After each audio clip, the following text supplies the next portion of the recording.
साथियों, आपके पास, हमारे पास और जो लोग हमारे विरोध में हैं उनके पास 2 ही साल का समय है। आज 2 अप्रैल है और 2024 में अप्रैल और मई में चुनाव चल रहा होगा लोकसभा का। ये 2 ही साल हैं आपके पास भी और उनके पास भी, जो मुट्ठी भर लोग हैं इस देश की लगभग 120 करोड़ आबादी को गुलाम बनाना चाहते हैं, उन्हें पूरे उनके अधिकार विहीन कर देना चाहते हैं। तो इस 120 करोड़ आबादी के पास भी और उन मुट्ठी भर लोगों के पास ही बस 2 साल हैं। अगर आप सोते रहे तो आपका गुलाम बनना निश्चित है, आपकी पीढ़ियों का गुलाम बनना निश्चित है और खूनी क्रांति इस देश में कोई रोक नहीं पाएगा। लिख लेना, मैं आपको बताता रहूं। 2024 में अगर भारतीय जनता पार्टी आ गई इस देश में सत्ता में, तो 2024 के बाद में कोई चुनाव किसी तरह का इस देश में नहीं होगा। जो लोग एमएलए हैं, एमएलसी हैं विधानसभाओं में, विधानसभाएं खत्म होंगी, एमएलए एमएलसी सब खत्म होगा, क्योंकि लोकतंत्र खत्म होकर राजतंत्र स्थापित होगा। तो कुछ नहीं बचेगा। और अगर वो आ जाते हैं तो केवल और केवल पुलिस राज होगा। प्रजातंत्र में केवल पुलिस की जरूरत होती है। प्रजातंत्र में अदालतों की जरूरत नहीं है, पत्रकारों की जरूरत नहीं है, और अदालतों की जरूरत नहीं है तो वकीलों की जरूरत नहीं है।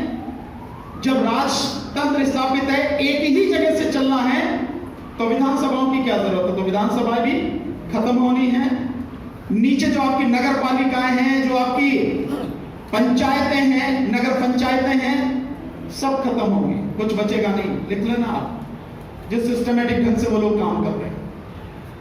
और इस सब के लिए वो रात दिन काम कर रहे हैं। और जब ये होगा तो शिक्षा भी खत्म होगी, शिक्षा की जरूरत नहीं है। वैसे भी आज की तारीख में शिक्षा ऑलमोस्ट खत्म है।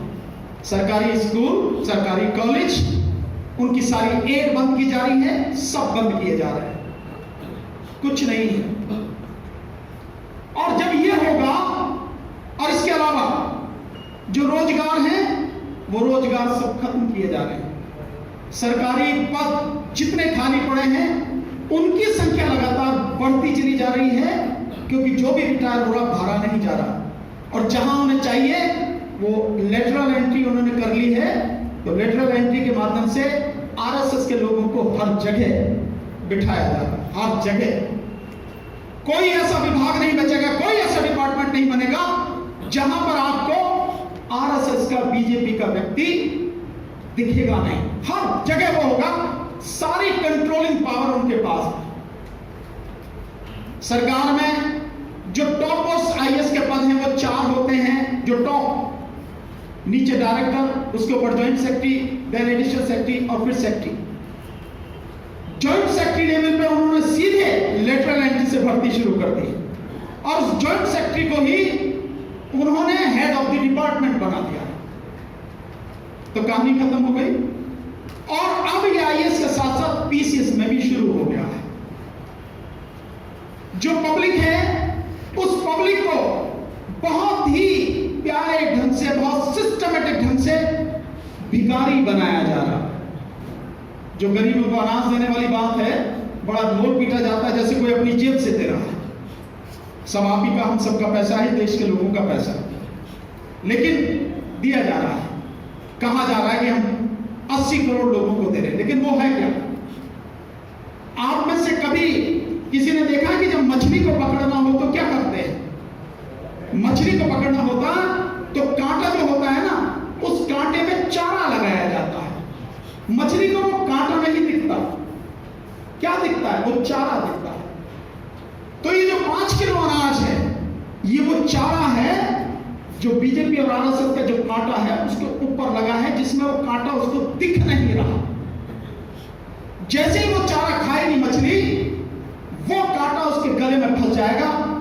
बाद मछली को खींच के, क्या होता मछली का, निकाल के उसकी गर्दन काटी जाती है पहले, और फिर उसको भून के तल के खा के खत्म कर दिया जाता है। यही वो चारा है जो फेंका जा रहा है, क्योंकि रोजगार खत्म कर दिए तो लोगों को मूर्ख बनाने के लिए उस चारे का जो इस्तेमाल किया जा रहा है वो तो करना पड़ेगा ना, इसलिए वो चारा इस्तेमाल किया जा रहा है। जो फंसेगा इसमें उसकी मौत निश्चित है, बचेगा नहीं।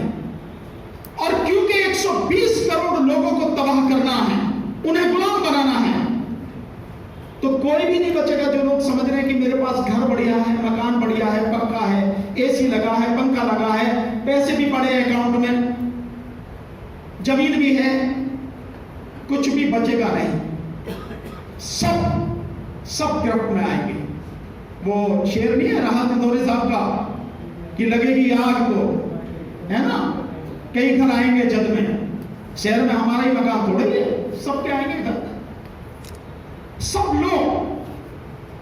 इसके अलावा जो सारी चीजें की जा रही हैं, आपने अब तक ईवीएम में गड़बड़ी सुनी थी, आपने शासन प्रशासन की गुंडागर्दी से किसी को जबरदस्ती जिता देना यह भी सुना था, लेकिन एमएलसी के पर्चे फाड़ दिए जाए, एमएलसी का कैंडिडेट अपना पर्चा भरने जा रहा है, उसको पकड़ के पीटा जाए, उसके पर्चे फाड़ दिए जाएं, उसके कुर्ते फाड़ दिए जाएं, और फिर भी अगर वो किसी तरह से पहुंच जाए उसके बाद उसका पर्चा कैंसिल कर दिया जाए, और एमएलसी को इतना डरा दिया जाए कि नाम वापस ले ले अपना।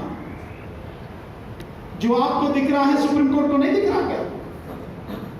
जो पूरी दुनिया को दिख रहा है, ये हाई कोर्टों को नहीं दिख रहा, हाई कोर्ट के जजेस को नहीं दिख रहा, जो आम आदमी को दिख रहा है वो क्या इस सारी संस्थाओं को, चुनाव आयोग को नहीं दिख रहा, पुलिस को, प्रशासन को नहीं दिख रहा, पुलिस के सामने ही सब कुछ हो रहा। तो कितनी भयानक स्थिति है कि एमएलसी तक का टिकट नहीं भरने दिया जा रहा। जिला पंचायत और ब्लॉक अध्यक्ष वाली तो सुनते थे, किया भी बीजेपी ने अभी उत्तर प्रदेश में, चुनाव हुए तो पूरी तरह से हार गई बैलेट पेपर में, और जब जिला पंचायत के अध्यक्ष चुनने आए और जब ब्लॉक के अध्यक्ष चुनने आए तो शासन प्रशासन की गुंडागर्दी के दम पर 90% सीटें जो है उनके हाथ में चलेगी।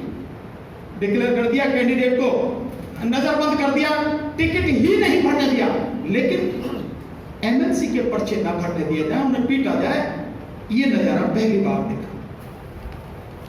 इतनी भयानक स्थिति है। अब सोचिए कि अगर उत्तर प्रदेश में सरकार बनानी है तो चुनाव की क्या जरूरत है? मात्र 202 ही सीटों पर तो प्रशासन के माध्यम से गुंडागर्दी करनी है, क्या जरूरत है चुनाव की? जब आप 10 एमएलसी के पर्चे वापस करवा सकते हो, पर्चे फाड़ सकते हो, तो 202 सीटों पर आप टिकट ही ना भरने दो एमएलए का, विधानसभा के चुनाव की क्या जरूरत है? अपने आप चुन के आ जाएंगे निर्विरोध, तो आपके इस चुनाव की भी क्या जरूरत रहेगी? और जो इतने बड़े प्रदेश में हो सकता है वो हर जगह हो सकता है, कहीं भी हो सकता है, ये स्थिति। लेकिन इसकी जरूरत नहीं पड़ेगी, क्योंकि 2024 में अगर भारतीय जनता पार्टी चुन के आती है, चुनाव नहीं होगा, राजतंत्र स्थापित होगा, मोदी राजा बनेगा, बाकी सब प्रजा गुलाम, ये स्थिति। तो क्या हम मुर्दे हैं? क्या हम इतने कमजोर हैं कि एक व्यक्ति आके या 2 व्यक्ति आके जो मन में आए कर रहे हैं और हम सब उनकी हर बात को बर्दाश्त करते रहे, चुपचाप सहते रहेंगे? इतने कमजोर हैं हम क्या?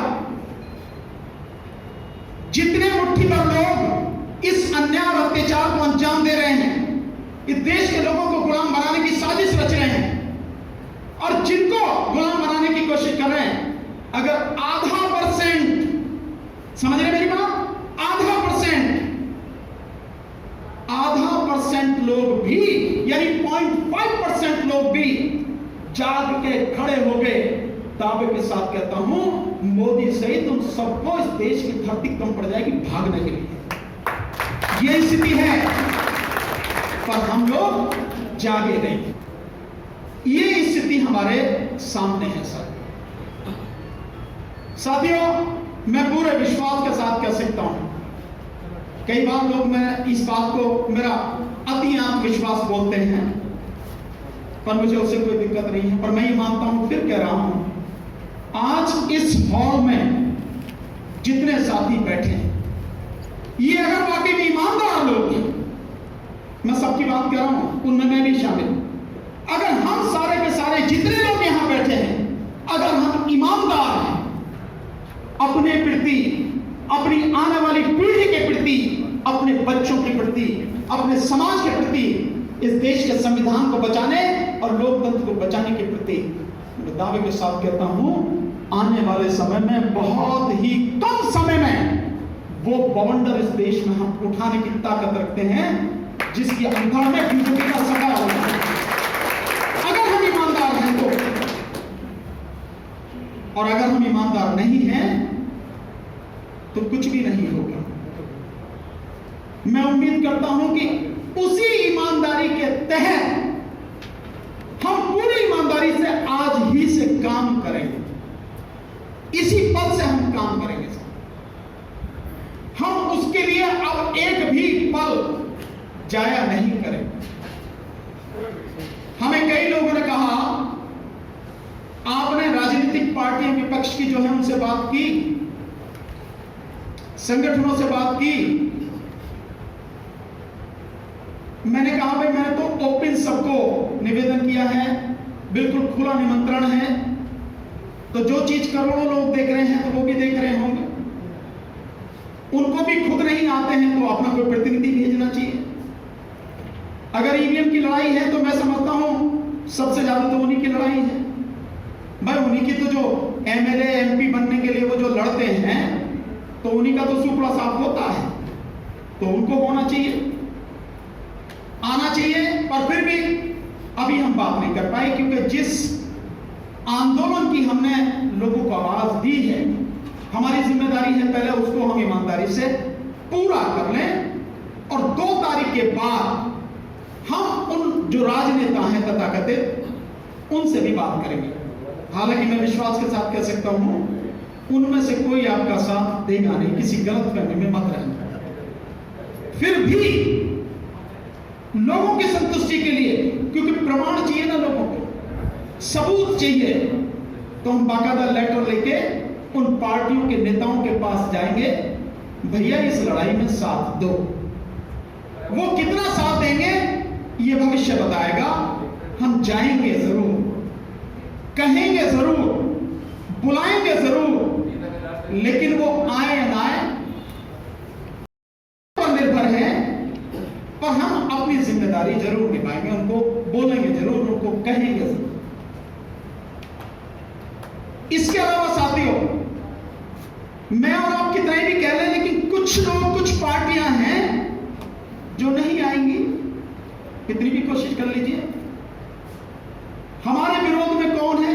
भारतीय जनता पार्टी और आम आदमी पार्टी उसी की बी टीम है। इसमें तो किसी को कोई शक नहीं है, किसी को शक नहीं है ना? तो आम आदमी पार्टी और बीजेपी, इनसे तो बात करने का कोई मतलब ही नहीं है। अब इनके अलावा जो बाकी रह गए हैं, उनमें से भी बहुतों को आप जानते हैं, मैं नाम नहीं ले रहा, कौन कौन आपके साथ में आ सकता है। क्योंकि लड़ने से पहले आपको यह जरूर मालूम होना चाहिए कि ये जो लड़ाई है, ये लड़ाई क्या है, ये लड़ाई क्यों है, ये लड़ाई कितनी लंबी लड़नी पड़ सकती है, ये लड़ाई कितने झंझावातों से होकर गुजरेगी, कितने गोली से मारे जाएंगे, कितने जेल में बंद करे जाएंगे, कितनों की हड्डियां तोड़ी जाएंगी, कितनों को पैसे से खरीदा जाएगा, कौन आपके बीच में रह के गद्दारी करेगा, ये सारी चीजों का आकलन आपको होना चाहिए। ये भी होना चाहिए कि कौन विरोध में है और कौन आपके पक्ष में हो सकता है और कौन कहीं भी नहीं खड़ा होगा। ये सारी चीजों का पता होनी चाहिए। हम बहुत सोच समझ के हमने ये काम शुरू किया। जो बात एक और अब मैं आपसे कहना चाह रहा हूं, मैंने एक योजना बनाई है। मैं समझता हूं वो आपके सामने शॉर्ट में, बहुत शॉर्ट में वो रखता हूं।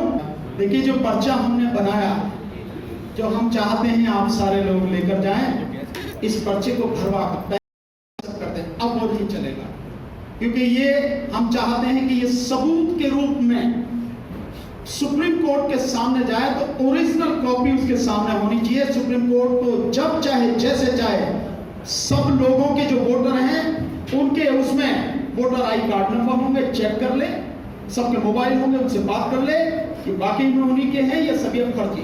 तो इसलिए ओरिजिनल में हमें चाहिए। इसके नीचे पता मैंने दे रखा है अपने चैम्बर का, भरवा के और पोस्ट करिए उसी पते पर। ये हमने किया है इस बार। बाकी सारी चीजें इंफॉर्मेशन कितनी कम हम मांग रहे हैं, आप इससे अंदाजा लगा लीजिए। नंबर 1 शुरू से पढ़ देता हूं थोड़ा सा। ईवीएम के विरुद्ध हस्ताक्षर अभियान।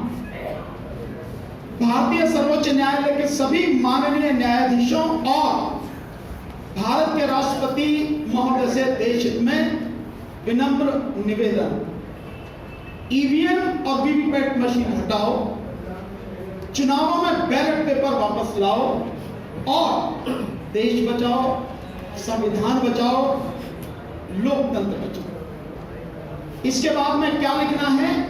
राज्य का नाम, किस राज्य से, उत्तर प्रदेश, हरियाणा, बिहार से, कहां से। उसके आगे लोकसभा क्षेत्र कौन सा है, यही तो पता होनी चाहिए किस लोकसभा से है वोटर। उसके आगे है विधानसभा क्षेत्र कौन सा, ये भी पता होनी चाहिए। और उसके बाद में है नीचे 3 कॉलम, ये जो देख रहे हैं 3 कॉलम। इन 3 कॉलम में क्या है? मतदाता का नाम और उसका वोटर आई कार्ड नंबर, पहले कॉलम में ये भर। दूसरे में उसका मोबाइल नंबर और अगर उसके पास कोई ईमेल आईडी है तो वो, और तीसरे में उसका हस्ताक्षर, जो दस्तखत करना नहीं जानता हो अंगूठा निशानी लगे, बस। इससे ज्यादा इंफॉर्मेशन की हमें जरूरत नहीं।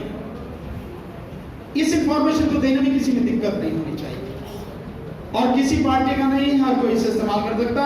लास्ट में बस मैंने अपना पता, एक ही फॉर्म पे दोनों तरफ मिला के 25 लोगों के सिग्नेचर हो गए, 25 लोगों का पूरा होना है। और मैंने लिखा कि पूरी तरह से भरा हुआ यह फॉर्म आगे लिखे पते पर भेजना है। क्या है पता? भानु प्रताप सिंह एडवोकेट, राष्ट्रीय अध्यक्ष, Rashtriya Janata Sangharsh party, chamber number 438 438, civil side 30,000 court Delhi, ये मेरा चैम्बर। तो सारी इंफॉर्मेशन, ये सारे भरे हुए फॉर्म यहां हमारे पास हो जाए और 50 करोड़ हमें ये सिग्नेचर करा के इकट्ठे करने हैं। हम सबको ये जिम्मेदारी निभानी। बहुत थोड़ी सी इंफॉर्मेशन हम मांग रहे हैं, ज्यादा कुछ नहीं कि ऐसा लंबा चौड़ा हम कुछ मांग रहे हैं। अब मैं चाहूंगा इसी कड़ी में हमारे जो साथी हैं हमारे बीच में शुरू से साथ रहे हैं। देखिए अभी एक साथी जो हमारे गए हैं यादव साहब, उन्होंने बड़ी बात कही, भाई सुझाव में उनके में था अर्थ, धन तो चाहिए, बिना उसके कुछ होता नहीं। हमने भी झोली फैला रखी है और हमारी झोली को रखी है सहयोग वाली। अभी तक कुछ साथियों ने हमें सहयोग दिया। कोई लिखवाना चाहे अपना नाम के इतने पैसे में दे रहा हूं, तो वो हमारे साथी उनको लिखवा सकते हैं। कोई अपना नाम लिखवाना नहीं चाहता, गुप्त रखना चाहता, तो दान पेटी वो है, जो जिसकी श्रद्धा हो वो डाल सकता है। कहीं किसी पर कोई जबरदस्ती नहीं है। पीड़ा हमने उठाया है तो हम बहुत सी चीजें लेके चलते हैं, नहीं तो किसी को पीड़ा नहीं उठाना चाहिए। फिर भी समाज का काम है, सबका काम है, देश का काम है। झोली फैली हुई है, जो आपकी तरफ से दान आएगा सहर्ष स्वीकार किया जाएगा। और अब मैं इसी कड़ी में